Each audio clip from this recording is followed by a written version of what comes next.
৮৬ বছরে পা দিয়েছে গড়িয়ার মিতালি সংঘের নবদুর্গা পুজো। রবিবার হয়ে গেল এই পুজোরই খুঁটি পুজো। সনাতনী রীতি মেনেই হলো খুঁটি পুজোর অনুষ্ঠান। প্রথা মেনে সাবেকিয়ানাই এই পুজোর মূল বৈশিষ্ট্য। সনাতনী রীতি মেনে শুরু হলো গড়িয়ার বরদাপ্রসাদ হাই স্কুলের মাঠে মিতালি সংঘের নবদুর্গা পুজোর প্রস্তুতি। ৮৬ বছরে পা দেওয়া এই পুজোর খুঁটি পুজোকে ঘিরেছিল উৎসবের আবহ। পুজোর সূচনা পর্বে টলিউডের একাধিক কলাকুশলীও উপস্থিত ছিলেন। মিতালি সংঘের নবদুর্গা পুজো কোনো থিম নির্ভর নয়।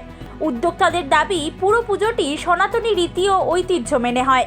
সাবেকিয়ানা পুজোর ধারাই বজায় রাখা হয় প্রতি বছর। খুঁটি পুজোর মধ্যে দিয়ে এদিন আনুষ্ঠানিকভাবে এবারের পুজোর প্রস্তুতি শুরু হলো।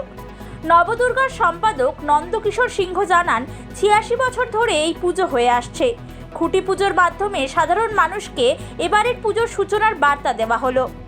আমাদের এখানে সাবেকিয়ানা পুজো হয়। আমাদের এখানে ওই থিম কোনো পুজো হয় না। আমাদের মেন থিম হলো নবদুর্গা। আমাদের নবদুর্গা মেন থিম। আজকে আমাদের খুঁটি পুজো।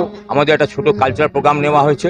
কালচার প্রোগ্রাম করে আমাদের বিভিন্ন রকমের অনুষ্ঠান নিয়ে আমরা পুজো করি। আমার 3 মাস আগে থেকেই আমরা এইসব অনুষ্ঠান কর্মসূচি নিই আমরা সব। মিতালি সংঘের সদস্য অরবিন্দ পাল জানান, প্রতি বছরের মতো এবারও দর্শনার্থীদের জন্য সুব্যবস্থা রাখা হবে। মানুষকে যে বার্তা দিতে চাই যে আমাদের এই পুজো এবারে খুব বিশেষভাবে প্যান্ডেলটার ওপরে আমরা নতুনত্ব একটু দিয়েছি, নতুনভাবে তৈরি করার চিন্তাধারা নিয়েছি। এছাড়া আমাদের রাষ্ট্রপতি পুরস্কারপ্রাপ্ত সনাতন রুদ্র পাল উনি আমাদের এবারের প্রতিমা উনি তৈরি করছেন।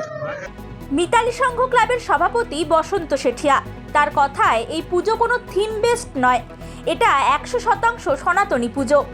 পুজো কোনো থিম বেস হয় না, এটা 100% সনাতনী পূজা বলে জানা যায়।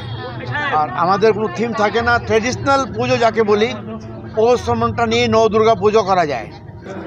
আমাদের সঙ্গে পুলিশ প্রশাসনও ফুল ফ্লেজেড আছে, আর আমাদের নিজের ভলেন্টিয়ারের খুব বড় টিম আছে যেটা প্রত্যেক বছরই পুরো পুজোকে ভালো করে সম্পন্ন করে।